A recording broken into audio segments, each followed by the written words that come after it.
Sophie Linden is the Deputy Mayor of London, and she has responsibility for policing and crime in the capital.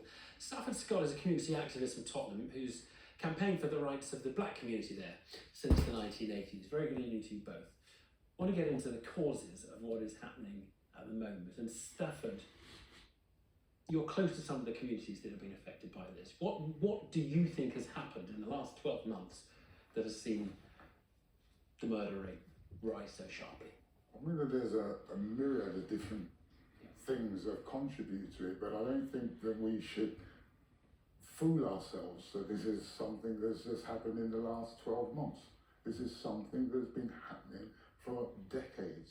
The young people that we see out there at the moment, the young people that Sophie, the MOPAC and the police want to stereotype as gang members, those young people are ostracized from the mainstream.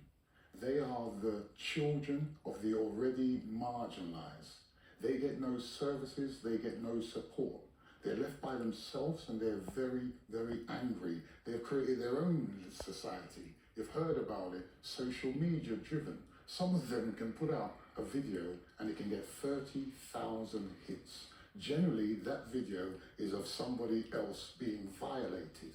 The person who is violated then feels absolutely duty bound to then go and take action. But let's be clear, this is an extension of a community that has long learned to police itself and to regulate itself, because we've not been able to get the support of the police service because they've always been an institutionally racist organisation. So that gulf that's left where we're not police means that we've learned to police ourselves. And in the way, the eye for eye, tooth for tooth way. They've taken it to an incredibly crazy level of... Let me get... So I know you'll have your own... You think other things are going wrong, but what do you say to that account of what has been happening? And in particular, how it's actually not really that new?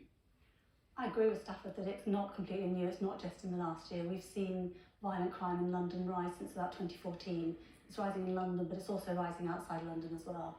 What I don't agree with Stafford is that we are deliberately setting out to stereotype individuals from communities. We know that there is an issue with, and we've analysed this and looked at the evidence around, particularly around victims. There's a really disproportionate number of young black men who are the victims of murder and the victims of knife crime. We have to do something about that. And most people looking at it are saying, oh, it's a gang thing. And I know that you think that's a completely faulty analysis, Stafford.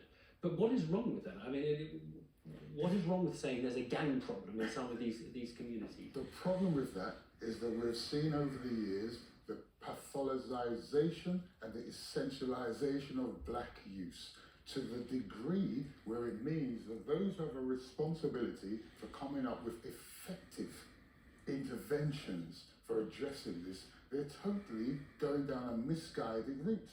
They're spending a lot of money. And what are they spending money on, and what would you like them to be spending? They're spending money on the wrong things.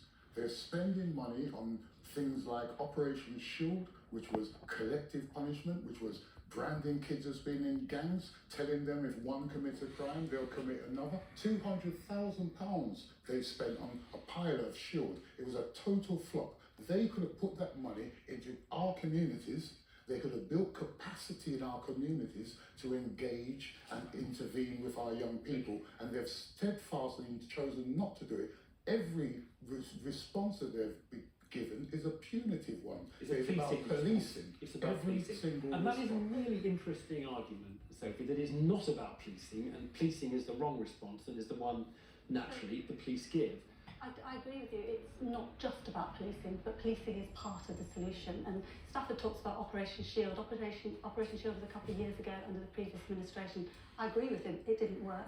I didn't think it would work at the time. What we are doing is exactly what Stafford's talking about, is we are investing in small community projects.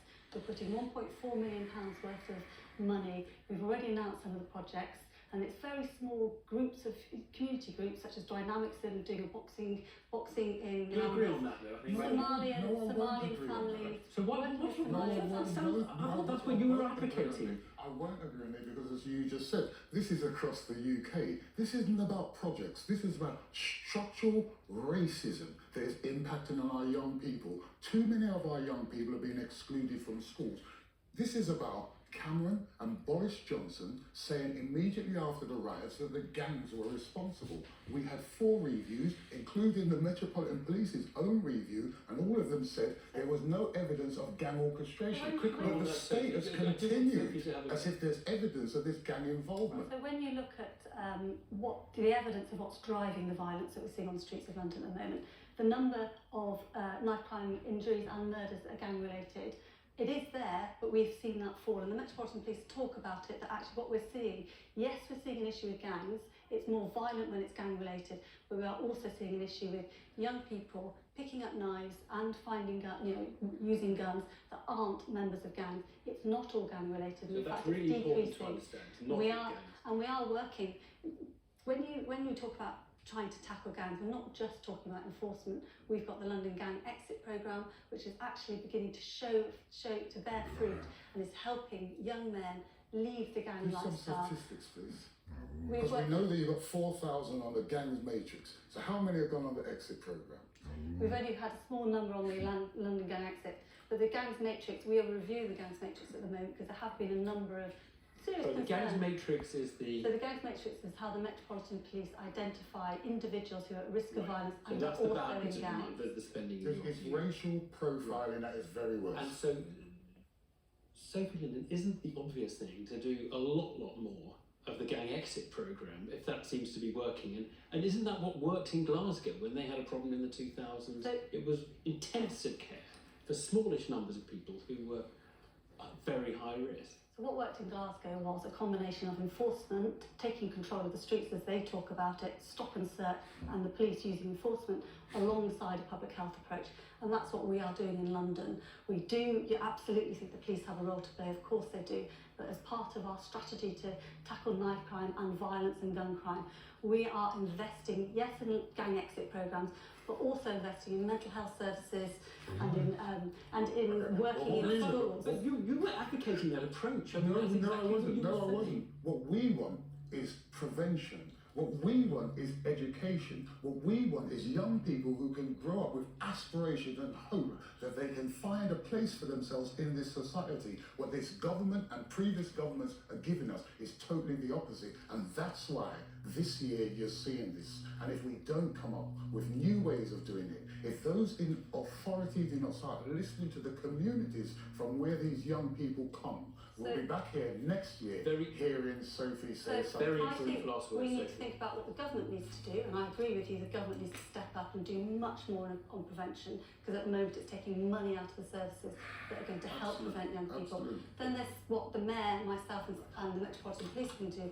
We are investing in prevention and early intervention. And we ask the government to come a bit more to join in. Thank you both very much indeed. Thanks.